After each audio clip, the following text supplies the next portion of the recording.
Bonjour à tous, moi c'est Inforce Girl Ishua, vous êtes sur Blog X Parler. Alors aujourd'hui on se retrouve pour une nouvelle vidéo. On va continuer dans cette série là de vidéos liées à l'école etc. Mais aussi c'est une vidéo qui m'a germé après le fait d'avoir fait une vidéo sur mon parcours scolaire que j'explique de A à Z dans les grandes lignes. Mais je pense qu'il y a certaines personnes qui aimeraient savoir en quoi consiste chacune de mes études, parce que je dis juste de telle année à telle année j'ai été dans cette option là, voilà, mais j'en parle pas non plus en large, en long et en travers. Donc c'est pour ça que je fais cette vidéo, pour vous parler un peu de toutes mes options, qu'est-ce qu'on y fait, voilà, quels cours il y a, et peut-être vous aider à peut-être vous décider à ce que vous voulez faire ou vous trouver une nouvelle voie, une nouvelle vocation. Donc avant de commencer cette vidéo, n'hésitez pas à me rejoindre sur Instagram parce que je suis vraiment très active et que je poste régulièrement du contenu. Et donc sans plus tarder, je vous laisse avec la suite de la vidéo. Donc je parlais de toutes mes études par chronologie, les cours que vous avez, à quoi ils servent, qu'est-ce que vous voyez concrètement. Déjà en couture, vous avez deux cours. Vous avez coupe et couture. Coupe et couture, c'est tout ce que vous allez faire, les patronages, les patrons posés sur le tissu, découper les pièces de tissu, c'est tout ce qui est pour réaliser un vêtement. C'est ça que sert ce cours. Après vous avez le cours de technologie, et dans ce cours là il y a comme plusieurs chapitres, vous voyez genre différentes choses. Premier chapitre de technologie, c'est connaissance mode. Dans le cours connaissance mode, par exemple, je vais donner un exemple de quand j'étais en 4ème, on avait souvent genre comme des personnes qui sont en stylisme, on avait genre un mannequin et on l'habillait genre comme on voulait, enfin c'était vraiment genre du croquis sur un mannequin en fait. Et aussi on avait vu qu'est-ce que le t-shirt, pour montrer un peu qu'est-ce que c'est l'histoire du t-shirt. On avait aussi vu les robes de mariée à travers le temps, à partir je crois du Moyen-Âge, ou peut-être avant, mais je pense que c'est plus à partir du Moyen-Âge jusqu'à maintenant, quel habit chaque religion met pour se marier, parce qu'on avait été faire le musée du costume et de la dentelle à Bruxelles, et à Bruxelles, dans ce musée-là, cette année-là, c'était tout ce qui était sur les robes et les costumes pour le mariage. Donc c'est pour ça qu'on avait vu ça en classe. En gros, ce que vous voyez dans le cours connaissance mode, c'est un peu comme les gens qui ont histoire de l'art, mais nous c'est version mode. Ensuite, la deuxième partie du cours de technologie, c'est le dessin technique. En fait, le dessin technique, c'est un cours en fait où est-ce que vous allez apprendre le langage, par exemple universel de la couture, parce que vous allez apprendre genre des symboles, le symbole par exemple du fer, le symbole de endroit envers, les symboles aussi, d'autres symboles que vous avez par exemple dans vos étiquettes. Vous allez apprendre ça, vous allez apprendre à faire un cartouche de couture, vous allez apprendre à écrire en écriture normalisée, vous allez apprendre les différents tracés, vous allez apprendre plein de choses qui sont genre universelles, et que si vous allez dans un autre pays au Caucase, vous retrouverez les mêmes symboles sur des patrons, sur des fiches techniques. Comme troisième partie du cours de technologie, vous avez technologie des matières, savoir genre identifier le tissu, etc. Chercher genre la caractéristique du tissu. C'est par exemple apprendre le nom genre générique que vous trouvez sur votre vêtement, mais apprendre aussi à approfondir vraiment le terme vraiment exact genre du tissu. Voilà à quoi sert ce chapitre que vous allez voir dans technologie en couture. Un cours de technologie du matériel, on a tout le temps genre les mêmes feuilles, c'est pour montrer la machine et qu'est-ce que c'est chaque mot qu'il y a sur la machine. C'est pour vous montrer comment vous positionnez devant votre machine, comment mettre la canette dans son boîtier et comment monter tout ça dans votre machine à coudre. C'est ça que sert ce cours-là.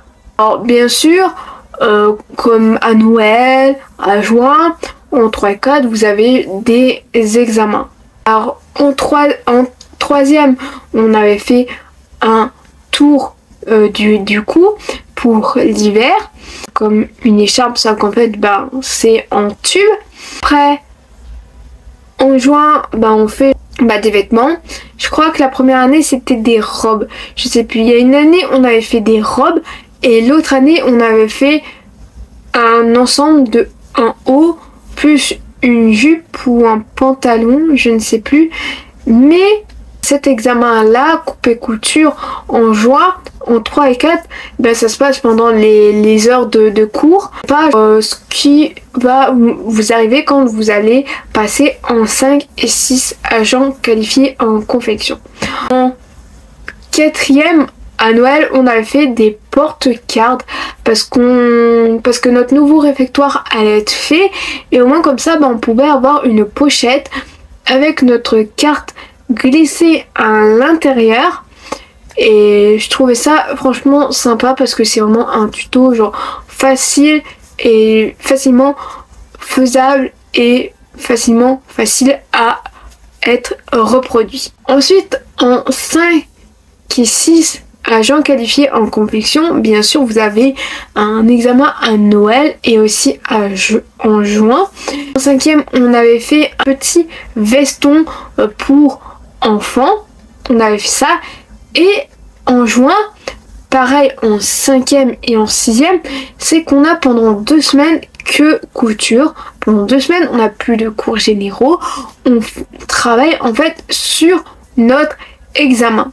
La plupart du temps, c'est qu'on se retrouve seul parce que la prof, elle vient juste quand elle a cours de couture avec nous. Et quand elle n'a pas cours de couture avec nous, elle ne vient pas à l'école. La plupart du temps, on se retrouve seul et on est obligé de travailler seul. On est obligé, on ne peut pas poser ce genre de questions. C'est comme ça, c'est l'examen. En 5e, avant ces 2 semaines-là, vous faites l'un des vêtements que vous allez devoir reproduire encore 3 fois. Vous le faites une première fois, mais c'est pour du beurre, c'est avec la prof pour avoir des explications. Et pendant ces 2 semaines-là, vous faites 3 fois le même vêtement. Nous, on avait fait des robes enfants et on les avait fait 3 fois. Ensuite, en 6e, à Noël, on avait fait encore un tour du cou, un cache-cou tube. Et en fin d'année, c'est vrai que pour chaque examen, on a des consignes de l'État, belge, d'éducation pour dire vous en couture, vous devez absolument voir telle technique pour entre guillemets valider votre année de couture. Cette année-là, déjà l'examen en 6e, on fait un vêtement sur mesure pour nous. On fait une jupe avec des plis et on avait fait une petite veste. C'est ça qu'on avait fait en couture en 5e et en 6e agent qualifié en confection. Ensuite, après on va parler là maintenant de GTPE, de très petites entreprises. Donc, je me suis mal exprimée sur ce qu'était l'option GTPE et sur les cours d'option qu'il y a. Vous avez 2 cours. Le premier est gestion commerciale et législation. Le deuxième, c'est comptabilité et informatique de gestion. Sauf que notre prof avait regroupé les 2 cours pour n'en faire qu'un seul et voir toutes les matières qu'il y a dans les 2 cours. Donc, dans tout ça, vous voyez tout ce qu'il y a en rapport avec le fait d'être indépendant, toutes les étapes pour ouvrir son entreprise et les conditions qu'il faut pour pouvoir être indépendant. Mais voir la comptabilité simplifiée et des factures. Voilà un peu tout ce que vous voyez tout au long de l'année. Vous avez aussi un TFE à réaliser pour la fin de l'année sur l'ouverture d'un commerce. Je pense que j'ai un peu fait le tour, mais bien sûr, si vous avez genre des questions en plus sur mes études, des questions que je n'aurais pas répondu ou des réponses que je n'aurais pas éclaircies dans cette vidéo, n'hésitez pas à me dire tout ça dans les commentaires. Ensuite, on va partir sur assistante en décoration. En 5 et 6, vous avez des examens. À Noël en 5e, c'était sur la chambre d'étudiants. La chambre d'étudiants, on devait présenter juste notre plan calque. Et aussi, en plus, il y avait les croquis qu'on avait fait au cours de croquis qui étaient en lien avec. Après, en fin d'année, on avait fait pour l'examen le meuble en carton qu'on avait dû faire nous-mêmes. On avait dû chercher par nous-mêmes genre des assez grands cartons qui est minimum genre 2 cannures. S'il y a 3 cannures sur le carton, c'est on va dire comme le top du top. Fallait quand même avoir genre de grands cartons parce que moi quand même il faisait 1 mètre si c'est pas plus mon meuble.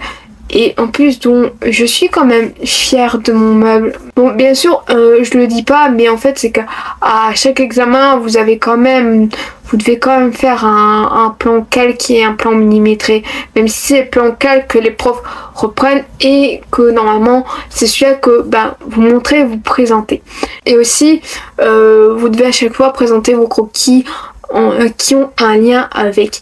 Après, en 6e, donc le premier examen c'était le luminaire. Je suis pas trop fière, même si j'ai voulu essayer de représenter le luminaire poisson qu'il y a dans Animal Crossing. Sauf que le deuxième examen qu'on avait en 6e qui était le meuble upcycling. Le concept du meuble upcycling, c'est par exemple partir d'un meuble, mais là nous on devait partir.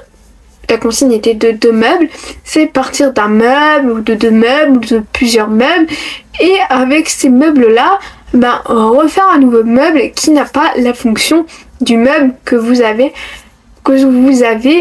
avant. Par exemple, si vous avez utilisé une table, une chaise, vous pouvez ni faire une table ni faire une chaise. Par exemple, vous allez faire, je sais pas, je dis ça au pif, mais une étagère. Et à la fin de l'année, en 6e, c'est vrai que cette année-là, les profs ont décidé plutôt de faire un examen commun, de faire ce qui s'appelle une rue commerçante. Et dans cette rue commerçante, on avait, pour les 5e, ils devaient faire un magasin. C'est eux qui choisissaient le thème de leur magasin. Et en 6e, c'était toujours faire un restaurant. Et en plus de ça, dans le cadre du cours de croquis et dans le cadre du cours de technologie, on faisait des éléments pour la rue. Donc on avait les croquis à faire et en technologie à plus réaliser les éléments. Mais après on s'organisait comme on voulait. Ensuite, on va parler des cours que vous avez. Vous avez le cours de projet en 5 et 6. Le cours de projet, c'est tout ce que vous réalisez. Comme tout ce que vous faites pour les examens, genre le meuble en carton, le meuble upcycling, le luminaire, la chambre d'étudiants, toutes des choses comme ça, c'est ce que vous faites au cours de projet, en plus du plan millimétré, parce que le plan calque, c'est ce que vous devez faire chez vous, mais le plan millimétré, vous faites ça aussi en classe. Si on avait fait la maquette de la chambre d'étudiants, j'ai genre juste ici, même si c'est pas fameux, mais vous faites des maquettes et tout ça, c'est ce que vous faites au cours de projet. Après, comme j'ai dit, le cours de croquis, le cours de croquis est intimement lié au cours de projet parce que vous faites des croquis en rapport avec ce qu'on fait en projet. Vous faites aussi des foliages de photos parce que je peux expliquer de ceux quand même dont je suis la plus fière. Ensuite, vous avez le cours de techno, le cours de connaissance des styles et le cours de connaissance des métiers. C'est un peu des cours qui se rejoignent un peu parce qu'on voit un peu tout ce qui est lié à notre métier, que ce soit voir les différents types d'éclairage, les différents types de rideaux, stores, des choses comme ça, la symbolique des couleurs, comment faire une cotation, comment organiser son plan, quelles sont les différentes vues, comment on fait pour faire par exemple une coupe A prime, B, B prime, tout des choses comme ça. Après aussi, on avait fait une pièce. En 6e, on avait fait la vue du dessus d'une pièce. C'est sympa. On avait fait aussi ça. Bon, ça mérite d'être un peu recollé, mais on avait fait une maison avec 3 pièces. Alors moi j'étais partie sur un style genre japonais, voilà, je m'étais inspirée genre d'une façade que j'avais trouvée sur internet, genre Pinterest ou quoi. On avait fait aussi l'intérieur. Donc en même temps on voyait genre la vue aérienne et en même temps bon, on voyait genre qu'est-ce qu'on faisait genre sur différents pans de murs. Ensuite là j'avais fait comme un setup pour YouTube un peu dans un esprit japonais. Bon, je pense pas que si je voulais un décor il ressemblerait à ça, mais bon. Et après là j'avais fait une chambre, pareil, je m'étais inspirée, bien sûr j'avais cherché après des meubles et voilà. Et franchement j'ai vraiment bien aimé ce projet là. Ce qu'on faisait dans tout ce qui est cours de techno, connaissance du métier, connaissance des styles.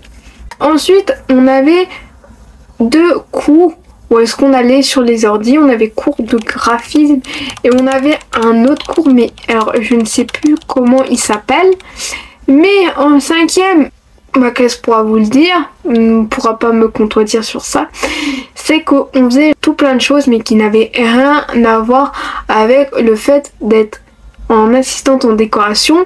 Normalement on devrait voir faire des plans, utiliser genre des applications comme SketchUp, ou après quand on avait plutôt utilisé en 6e Cozy Casa, tout des choses comme ça.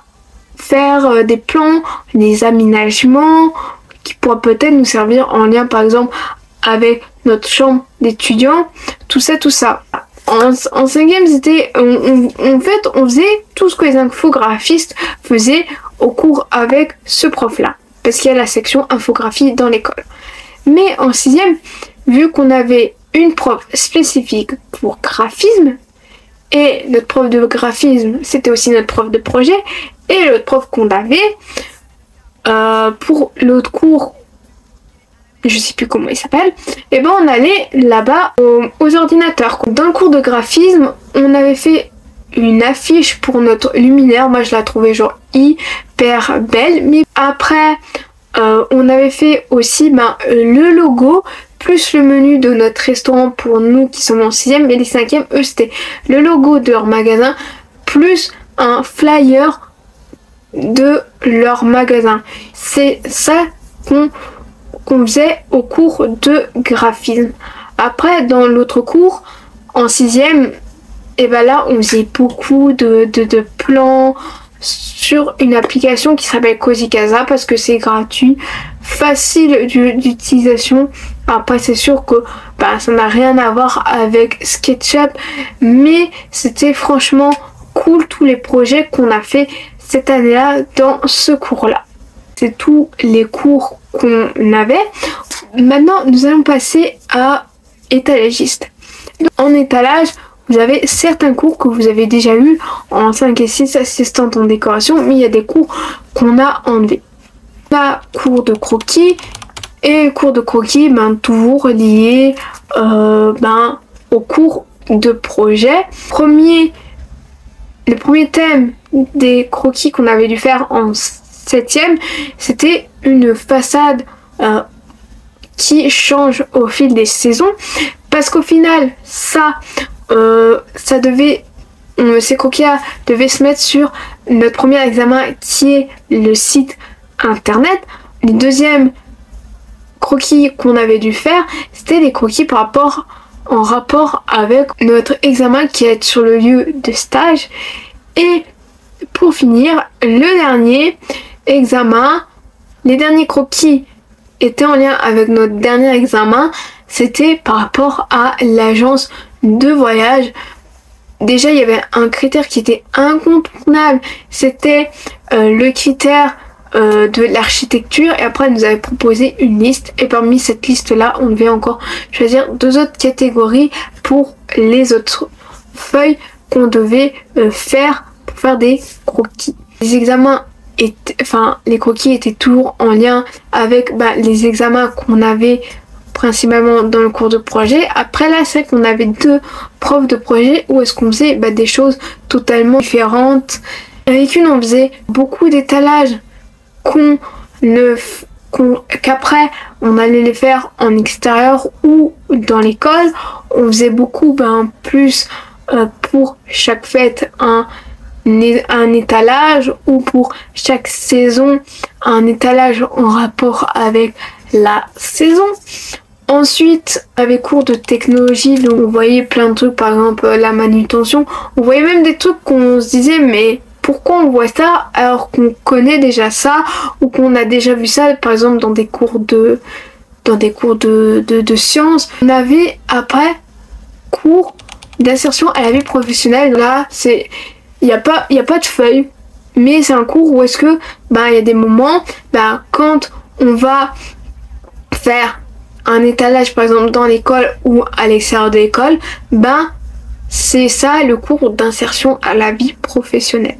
Et après on avait cours d'infographie, 2 heures par semaine d'infographie. Sur l'infographie, là, ce qu'on faisait c'était vraiment lié à nos examens, parce qu'en premier lieu on avait fait un logo plus une carte de visite pour notre site internet. C'était pour présenter comme si on était étalagiste et pour montrer regardez les projets qu'on a fait depuis le début de l'année.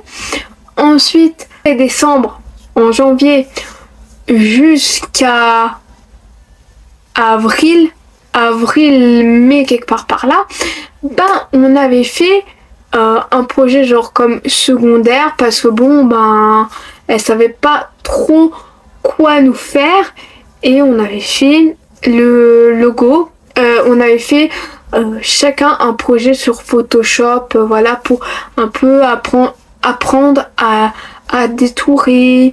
Par exemple, moi j'avais fait une tasse, à mettre un fond sur la tasse, tout plein de choses comme ça. Et en dernier, en infographie, on avait fait une affiche promotionnelle pour promouvoir la destination qu'on avait tirée au sort, et en plus, on avait fait un chèque cadeau. Après, c'est sûr qu'en 5, 6 et 7, que ce soit assistante en décoration et étalage, pour la plupart des examens, vous êtes obligé de faire un dossier, que c'est aussi un des critères incontournables de l'examen. C'est juste pour les sites internet, pas besoin de dossier, parce que entre guillemets le dossier c'est comme si c'était votre site internet. Cette vidéo où est-ce que je vous aiguille ou vous donne des informations sur qu'est-ce que c'est les études que j'ai fait, avec leurs avantages, leurs inconvénients, tout ça. J'espère que ça vous aura plu, et si ça vous a plu, n'hésitez pas à liker, à partager sur les réseaux sociaux, à vous abonner à la chaîne en activant la cloche des notifications. Et donc on se retrouve là toujours pour ce programme d'été, avec une vidéo le samedi à midi, et le mercredi on se retrouve soit pour un MV's Reaction ou un Mix The React. Donc voilà, et je vous fais d'énormes bisous les arcs-en-ciel.